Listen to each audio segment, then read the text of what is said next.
ampunan, bulan yang lebih mulia dari 1000 bulan, bulan yang di dalamnya kita bisa selalu bersama dengan keluarga kita, buka puasa bersama, sahur bersama, tarawih bersama, sering bersama, yang tidak kita temukan di bulan-bulan lain. Namun bulan tersebut telah berlalu meninggalkan kita. Sekarang kita berpindah ke bulan Syawal. Disebut juga bulan ini dengan sebutan Hari Raya Idul Fitri. Idul Fitri bermakna hari kesucian, hari kemenangan. Bagaimana kita nak disebut suci kalau kita belum membersihkan diri? Kita tak ada puasa, kita tak ada solat, dibilang nak balik suci gimana? Mohon maaf saudara, kemarin bulan puasa kemarin, yang berani ngerokok terang-terangan di pinggir jalan, yang berani tak ada puasa terang-terangan, 90% di kota kita Pontianak ini orang kita, orang Islam. Pada malu pak, kadang-kadang di depan masjid. Saya langganan beras udah 55 tahun kepada seorang non-muslim di pasar Gertak Tinggi, pasar Dahlia. Tiap bulan saya beli beras 4 ton untuk santri saya 600 orang. Ini toke langganan saya pak, tiap hari ngerokok. Bulan puasa kemarin, pagi-pagi saya belanja, saya keluar, toke, ngapa kau tak ngerokok? Apa jawab? Pak Ustaz, saya tak ngerokok karena saya malu pada orang Islam yang puasa. Saya tak ngerokok Pak Ustaz karena saya hormat pada orang Islam yang puasa. Bayangkan orang non-muslim masih malu pada orang Islam yang puasa. Ini orang Islam kurang ajar, tak malu, rokok di depan masjid. Saudara, kalau kita tak puasa, bertapung-tapung dalam rumah, tak ada yang tahu kecuali kita dengan Allah, dosa ini masih mending pak. Tapi kalau kita tak puasa, terang-terangan ngerokok di pinggir jalan, ini namanya nantang Allah Subhanahu wa Ta'ala. Tunggu saja, Allah akan menurunkan azabnya jika dia tidak bertobat. Gimana kita tak balik suci sedangkan kita tak pernah bersihkan diri? Kadang-kadang yang tak puasa dia balik tak tahu malu. Sibuk ngecek rumah, sibuk beli kue, sibuk pakai baju baru, sibuk datang ke masjid nak berlebaran. Padahal tak ada puasa. Juga hari Raya Idul Fitri ini saudara disebut hari kemenangan. Bagaimana kita disebut menang? Perang ya belum. Perang melawan lapar dahaga, perang melawan hawa nafsu. Oleh karena itu saudara, ayo di bulan ini pertahankan kesucian kita, pertahankan kemenangan kita dengan apa? Kata ada gol mengatakan laisal idul man labisal jadid indamal idul liman ta'atul tazid. Bukanlah lebaran, bukanlah hari raya bagi orang yang pakai baju baru, gorden baru, kue keserba baru. Bukanlah hari raya bagi orang yang mobil mewah, rumah megah. Bukan bagi mereka. Innamal idul liman ta'atul tazid. Tapi hari raya hanya bagi orang yang ketakwaannya, ibadahnya semakin bertambah. Bulan puasa kemarin rajin baca Quran, apakah nanti habis lebaran masih rajin? Bulan puasa kemarin rajin 5 waktu ke masjid Nurul Iman, apakah nanti habis lebaran masih rajin? Bulan puasa kemarin suka bersedekah, suka berbagi, apakah nanti habis lebaran masih berbagi? Juga saudara, mumpung sekarang ini bulan suci, momennya sangat bagus. Ayo kita jangan gengsi untuk minta maaf, saling memaafkan. Kadang-kadang ada orang kita ni begini pak, aku ni datuk dia, aku ni paman dia, aku ni lebih tua dari dia, dia minta maaf aku. Ini tidak dicontohkan oleh Nabi Muhammad. Apa kata Nabi Muhammad? Sebaik-baik orang Islam ialah orang yang meminta maaf kepada orang yang berbuat salah kepadanya sebelum orang tersebut minta maaf. Itu orang paling bagus. Ada tetangga kita lebih muda dari kita, dia punya salah ke kita. Sebelum dia minta maaf, kita pergi ke rumah dia.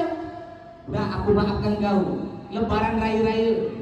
Ada lagi kadang-kadang orang kita Pontianak ni, ketika kita tiap tahun pergi rumah tetangga, sedangkan tetangga kita tak pernah sekali pun pergi rumah kita, tak pernah balas. Ketika ditanya, Pak, tak ada pergi lagi ke rumah dia. Pak, jom aku nak pergi rumah dia. 10 tahun aku ke rumah dia, sekalipun dia tak dapat pergi rumahku. Tak ada dicontohkan oleh Nabi Muhammad. Apa kata Allah? Wa yubaddilu sayyi'atil hasanat. Balaslah kejelekan dengan kebaikan. Ayo di momen yang baik ini saling memaafkan saudara. Makanya dosa itu terbagi dua. Ulama menyebut dosa itu terbagi dua. Yang pertama, dosa berhubungan dengan Allah. Seperti apa contohnya? Seperti mabuk, minum minuman keras, narkoba, berjudi, selon, berhubungan dengan Allah, masih gampang tobatnya Pak. Tinggal menyesal pada Allah, menangis, berjanji kepada Allah, tidak mau lagi mengulangi dosa tersebut. Insya Allah Allah akan mengampuni dosa tersebut. Yang bahaya ini dosa kedua. Apa dosa kedua? Dosa yang berhubungan dengan manusia. Seperti apa? Ngambil barang orang tanpa izin. Kadang-kadang kita selalu ya geser pagar batas rumah kita. Batas pagar rumah kita digeser. Masuk ke tanah tetangga, tak apa-apa Pak, cuma setengah kilan. Ini ngambil harta orang tanpa izin.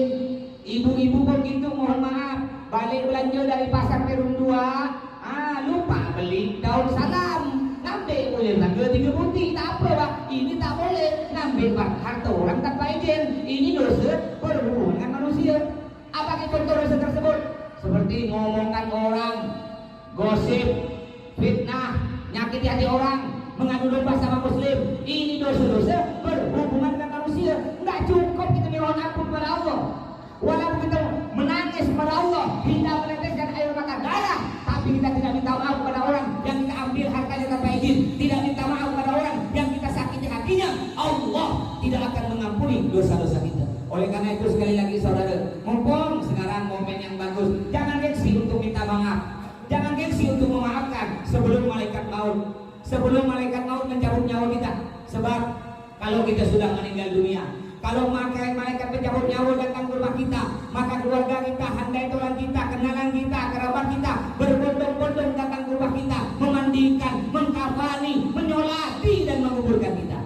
Tinggallah kita sendiri, dikubur sunyi dan sepi, tiada orang yang peduli apalagi mau menemani. Allah berfirman di dalam Al-Quran, A'udzubillahi minasyaitonir rajim, kullu nafsin dha'iqatul maut, yang artinya setiap yang bernafas, setiap yang bernyawa pasti akan merasakan mati. Tidak peduli kaya atau miskin, ganteng, cantik atau jelek, ustaz, pejabat, penjahat, semuanya pasti mati. Kita hanya menunggu giliran kita, kapan kita akan dipanggil oleh Allah Subhanahu wa Ta'ala. Kematian saudara, kematian tidak perlu kita takuti, karena itu adalah hal yang pasti. Yang perlu kita takuti ialah bekal apa yang akan kita bawa ketika kita mati. Nanti itu yang perlu kita takuti. Apalagi yang umurnya udah 40 lebih. Kayak saya nih Pak, yang umur 40 lebih, hati-hati ya.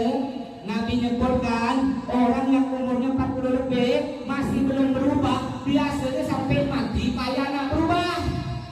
40 lebih masih suka nongkrong di warung kopi tapi tak pernah lahir. 40 lebih masih juga beli nomor togel. 40 lebih masih juga nak berbual. 40 lebih masih juga nak berzina, main perempuan, dan berjudi.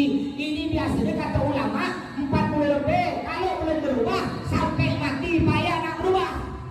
Makanya saudara, mumpung kita masih hidup, punya nyawa sehat, ayo kita kembali ke kejaran Allah sebelum malaikat maut mencabut nyawa kita. Ingat, hei yang muda-muda, jangan kalian berkata, Pak Ustaz, saya masih muda Pak Ustaz, umur saya baru 20 tahun, berarti saya meninggal nanti Pak Ustaz umur 70 tahun. Kata siapa? Bayi dalam perut mati.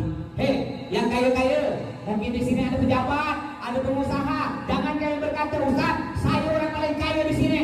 Kalau saya sakit Pak Ustaz, ya, tinggal telepon dokter pribadi. Kalau saya sakit Pak Ustaz, saya tinggal berobat ke Malaysia, ke Amerika, ke Kucing, ke luar negeri. Saya beri obat paten Pak Ustaz, obat mahal. Saya sehat, sembuh, panjang umur, tak mati-mati Pak Ustaz. Kata siapa? Dokter aja mati, Menteri Kesehatan aja mati, apa kayak kita saudara? Makanya kata Allah, A'udzubillahi minasyaitonir rajim, wa ma tadri nafsun bi ayyi ardin, wa ma tadri nafsun madza taksibu ghadan, wa ma tadri nafsun bi ayyi ardin tamut. Yang artinya, dan seseorang tidak tahu apa yang akan terjadi esok.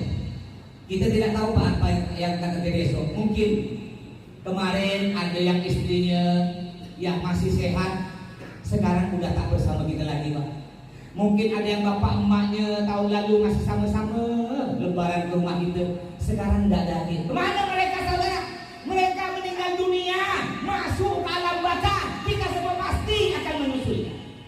Wa ma tadri nafsun bi ayyi ardin tamut, kata Allah, dan seseorang tidak tahu di mana dia mati. Kita tak tahu Pak di mana kita mati Pak. Jangan bapak katakan, oh ini Ustaz Abdullah ini aku sering lihat di ceramah nih, berarti dia mati masuk surga. Belum tentu. Jangan pula kita berburu sangka, ada preman, tato, bertindik, narkoba, lalu kita bilang kau mati pasti masuk neraka. Belum tentu. Allah nak balik